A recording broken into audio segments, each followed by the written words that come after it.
everybody, I'm Katallina, and today we're talking about episode 7 of An Archdemon's Dilemma, How to Love Your Elf Bride.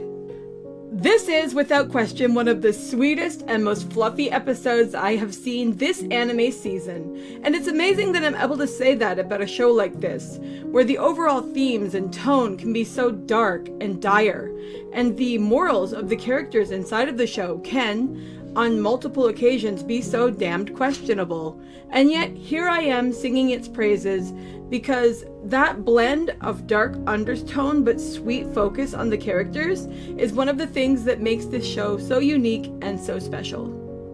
We get the introduction of Valefor in this episode, and like most of the main cast, she is this perfect blend of sweet and charming with a potentially dark undertone that balances everything out between the two different parts of what she is.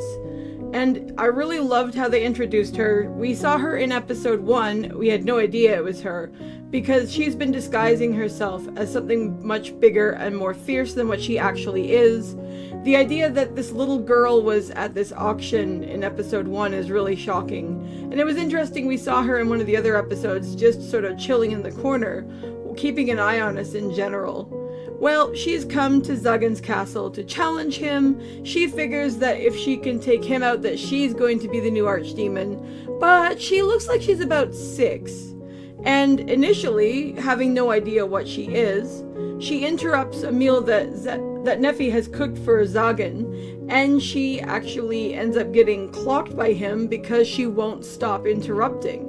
And then, of course, they find out she's a little girl, and Zagan is understandably devastated because Zagan has dark powers, but Zagan really isn't a bad guy. So, yeah, hitting a little girl, especially he hit her in front of Nephy, maybe he would have been different on his own, but Nephy was there, and it's just like, oh no!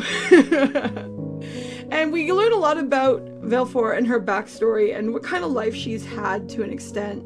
We don't really know what she's been through, but what we can see is through her behaviors.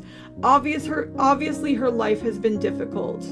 And I thought it was really sweet that as we learn more about her and see what she's like, that Zagan starts to realize that she is a lot like him. He sees himself in her. He sees his childhood in her. And he ends up deciding that he wants to do something about that to ensure that she doesn't end up suffering. And initially what he does is he decides that her punishment for breaking into the castle and challenging him is that she will become Nephy's assistant for a week. Of course, what we come to realize as the episode plays out and we see just how that goes down is that Zagan isn't actually trying to punish Valefor in any specific way. We even later hear him say that the fact that she's unruly and running around and causing mischief and being a troublemaker doesn't actually bother him because he expects that from her because she's a kid. The real reason that Zagan sets this whole thing up is because Zagan can never do something nice and just say, here, I'm doing this because it's nice. He always has to subconsciously give some kind of ulterior motive, likely because of just how he's used to living his life as a sorcerer and dealing with people, and it's always hilarious. But in the case of Valefor, his goal obviously is to keep her safe, to teach her a bit about the world, and to help her be able to survive better. And as he grows more attached to her, and as Nephy grows more attached to her, they eventually end up pointing out, like Zagan says to her, like, yeah, maybe it would be better if you did have some connection to an Archdemon in some way. Maybe it would be better if you did obey me, because then if something messed with you, it would be pissing me off, and it would be me that they would end up dealing with. Which is, of course, please be my daughter, please stay in my home, please stay with me and Nephy, we care about you. And of course Zagan can't just come out and say something like that, but everything about his actions and his attitude make it totally clear that that is what's going down here, and it was adorable. It's also made very clear that Valefor ends up caring about them and liking them as the episode progresses. Eventually, she's at a point where she's warning Zagan, why are you turning your back to me? Why are you letting me in your library? Why are you letting me eat your food? Why are you letting me stay here? Why this? Why that? Why the other? Like, she keeps thinking, like, oh my gosh, think of all the things I could do to you. Think of all the things I could steal from you. And one of the things that Zagan said to her that I super liked is the idea that he doesn't believe that knowledge or information is something that can be someone's individual possession. And he feels that people should have the right to obtain knowledge and information. So the idea of her taking that from him doesn't bother him in the slightest.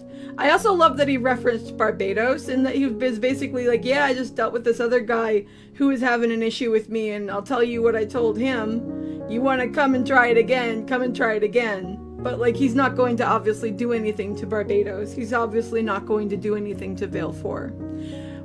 I really did feel that it was heartfelt when we see her wake up from having been placed on the bed when she's unconscious, and she's just so scared.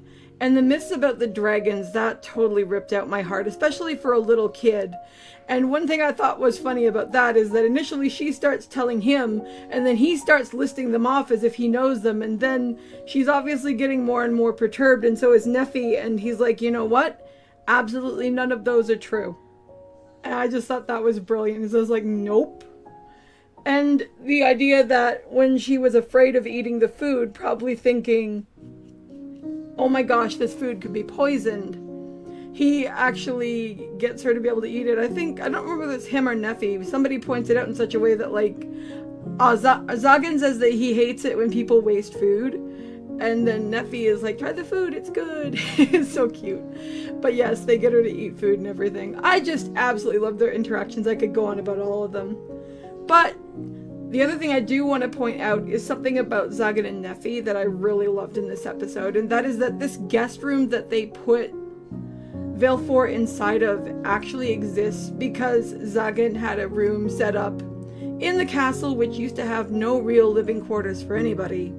So that now there's a guest room in case any of Nephy's friends want to come and stay the evening.